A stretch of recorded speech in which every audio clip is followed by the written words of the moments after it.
Dans son laboratoire de Saint-Grégoire, Franck Lefebvre teste l'audition et adapte des appareils pour les malentendants.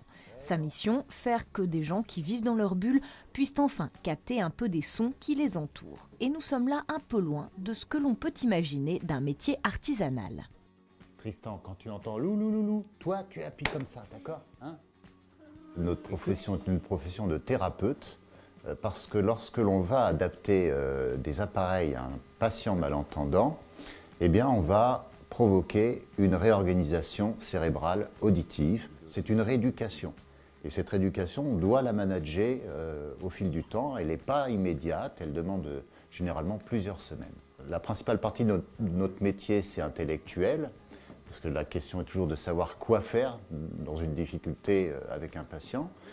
Mais il y a une partie artisanale, manuelle, qui représente à peu près 15% de notre métier.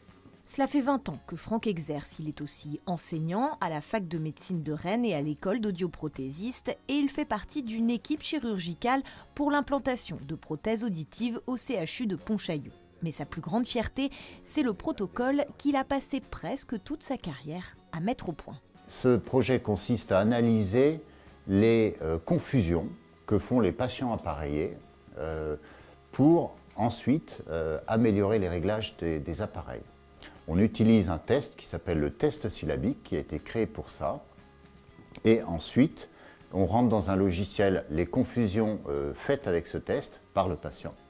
Et le logiciel analyse les défauts de perception de l'audition dans les graves, dans les médiums, dans les aigus.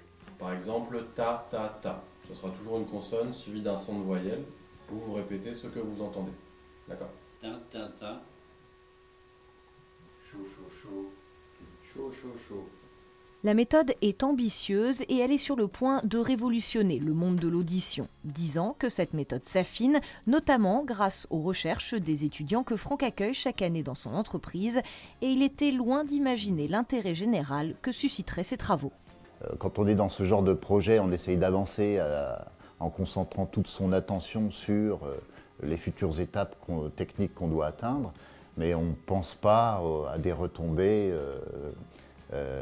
ou à obtenir un prix quelconque. Franck ne compte pas non plus garder ses découvertes pour lui. Son objectif, c'est de rendre la vie plus facile au plus possible de sourds et malentendants. Mon rêve, c'est que ce protocole soit de plus en plus efficace pour aider les audioprothésistes à améliorer les réglages des appareils auditifs et donc qu'il soit diffusé de plus en plus.